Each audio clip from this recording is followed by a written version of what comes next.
Okay, so welcome back to the channel. Today I'm going to be showing you how to sharpen some garden shears, cordless garden shears at that. There's different brands, different sizes of shears, but they're all the same way of working, all the same way of sharpening. I'm going to show you my method of sharpening it. I'm not saying it's the right method, but it works for me. But first of all, I'll ask you to give the video a thumbs up at the end and subscribe to the channel. I'd appreciate it. It helps the channel grow. So, right, first of all, what I ask you to do is, when you go to sharpen your shears, do not start unless it's just the head is detached from the shears. Okay, safety first always. Okay, do not keep the head of the shears attached. Keep the body of it alone. Next thing is, okay, if you feel that your shears are going blunt, it possibly, a lot of it might be to do with the maintenance end of things. And when I say maintenance is, when you're finished using your shears, you look at that shears there now, okay? They're relatively in good condition now. I've had this head possibly, I'd say 18 months now, and it gets used weekly. The steel, I keep it clean. I keep the shears oiled when I'm putting them away. Sometimes if I'm using them for a long period, I oil them. As anything like that has to glide over and back in that effect, it needs to be oiled regularly. So just a little squirt of oil, can be any type of oil, 3-in-1 or lubricant oil, a little squirt of it.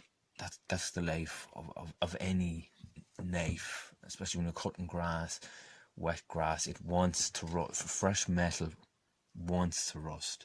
Grass, it forms a thick scum on a knife, on a blade always, so you have to keep your shears clean, okay? So this is a spare set of shears that I have. I've never used it yet, but I always like to have a spare in case something happens. There isn't a whole lot of difference in how clean those are. Now, as I said, that one's been used 18 months. Gets it regular maintenance, brand new, has never been used. You can see there, they're relatively, the ones that's in use is relatively clean the whole time. Okay, so just keep that in mind always. Now, if you feel your shears are starting to get blunt on you, or they're rusted up and you want to clean them, what I'll ask you to do first is just a little bit of sandpaper. 600 grit will do fine. Spray some oil on them, spray some oil on the shears, and this is the fun part. Now, safety first again, watch the fingers. Take your time, rub. It might take a number of times to get them, it depends on how bad the blade's going to be to get it cleaned up, but they will clean up. Keep adding your oil, you will clean up those shears. That part especially needs to be clean for a good glide. You know, I've seen so many people with rusted out shears frustrated that they're not working for them, and the majority of the time that's what's wrong. It might involve you having to move the shears just to get in the nitty-gritty places, and there is some nitty-gritty places when you're washing, when you're cleaning shears or filing them at that to sharpen, which you'll see shortly. Okay, so as I said, keep that in mind, and then when you're finished using them, always do that. Always do that when you're finished using your shears out in the garden. Okay, so we've got past that part of things. We're going to clean them down to get ready to sharpen them. Just like to keep everything clean. What you're going to need, and they're not hard to pick up anywhere, is a set of needle files. Okay, they're not expensive to buy. They range from possibly a pack of 4 to a pack of 6, a pack of 10. This is a pack of 10, 8 or 10. I have, because there's different types, as I'll show you in a minute. There's flat, narrow, half moon, all things like that. You're going to need that. Another option is a little diamond stone. This stone come out of a die grinding set. You're never going to use that stone in a grinding set only for certain things like that. It's a more dangerous method of sharpening this, but I will show you how to do it. But I wouldn't be doing it. The file is my preferred way.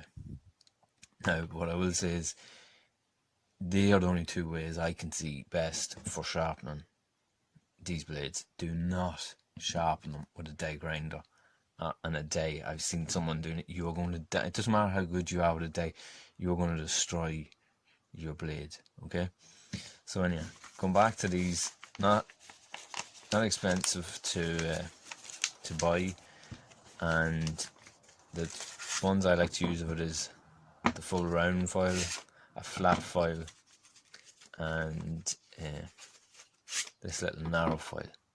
Alright, it's a 3-point. It's a 3-pointed side one. They're the ones I like to use. A block of timber to put it up on, just like that. And we start off then with the flat file. Now, as I said, the life in any of these needle files is pretty short. That's why they're so cheap to buy. But when you are buying one, buy one with the handle on it. You can get them without the handles, it's too awkward. Okay, so what you do then is, you have each side to sharpen like that. You just have to slowly go through, work your way through it. So I'm going to pull this blade over to the side here like this. Leave weight on it like that. Get my flat file. This is a 30-degree angle on these knives. So if you're not sure what 30 degree is, get your protractor and have a look at it. But the angle is there already. You just have to keep with it. Okay, and just slowly.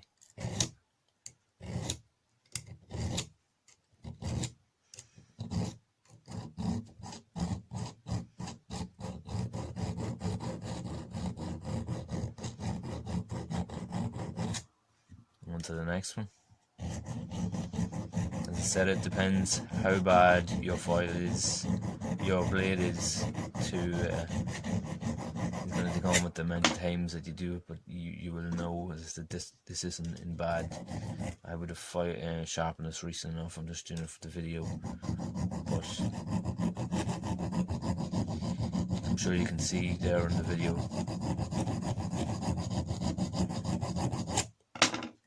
From me sharpening already, you can see the shine on them compared to the other parts. So we know that we're relatively there in sharpness, and then of course being careful again. Just give it a slight little thing. That's razor sharp as it is. And why I like to have the round one is there's a wee part in there it's impossible to get at. So I come at it like this with the round file. I come up then with this one.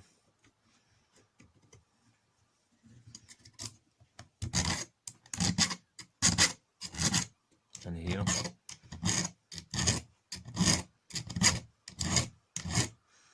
You can use the 3-angle one then to come at it underneath like that.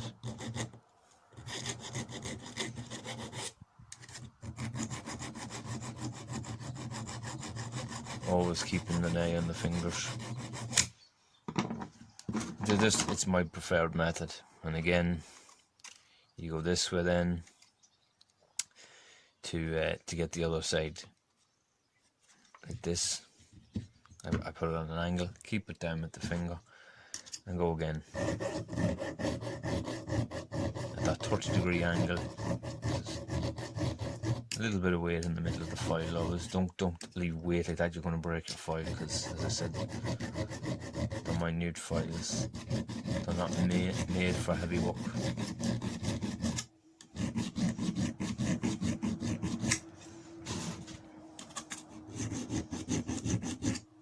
Come ahead then with the round file.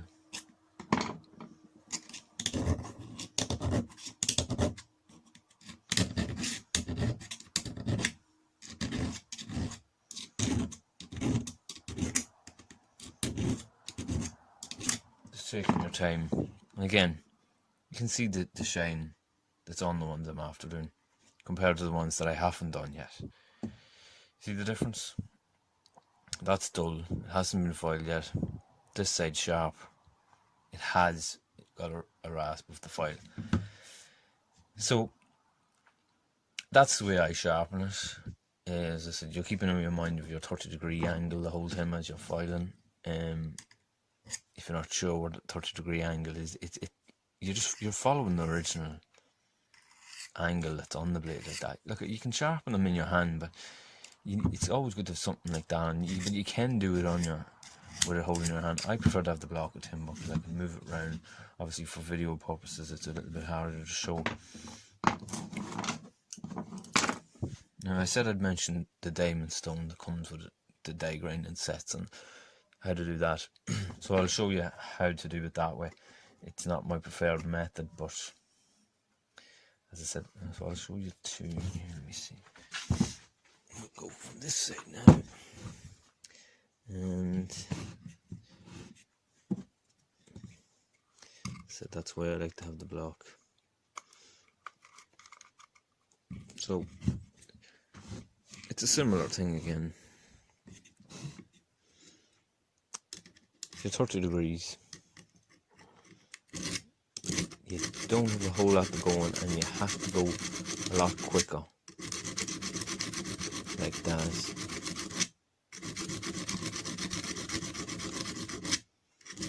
Now, obviously I'm used to doing this, so I know what to do, but you can see again, you can see how shiny it's getting. It is sharp, but like I still have to go back to my round file to get that part I'm talking about in now.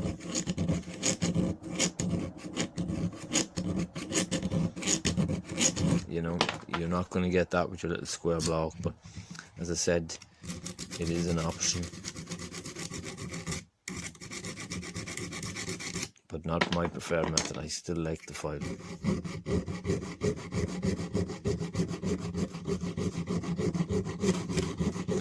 There's more pleasure in getting it done with the file. You just can see what you're doing. That's how I do it anyway. And when I'm finished, as I said, just before it packs away, I leave it in the oil like that. Go back into it set, ready to go. That's how I do it. As I said, do not sharpen and put a die grinder on or a Dremel or any of that stuff. You're only going to destroy your thing. But if you're not sure and you can't get it sharpened, go to a professional that does sharpen. But as I said, all you need is your needle set files. Buy them. You're only talking a couple of euro, pounds. So that's it. Look, I hope you liked the video. Any comments, leave them down below. I'll also leave a link to my email. It's in my bio. If anyone wants to email me with any other suggestions or anything like that. As I said, someone had emailed me, so I've done this video for them. And I said, look, it's all about the maintenance. Keep this shiny and keep it real. See you in the next video. Thanks for watching.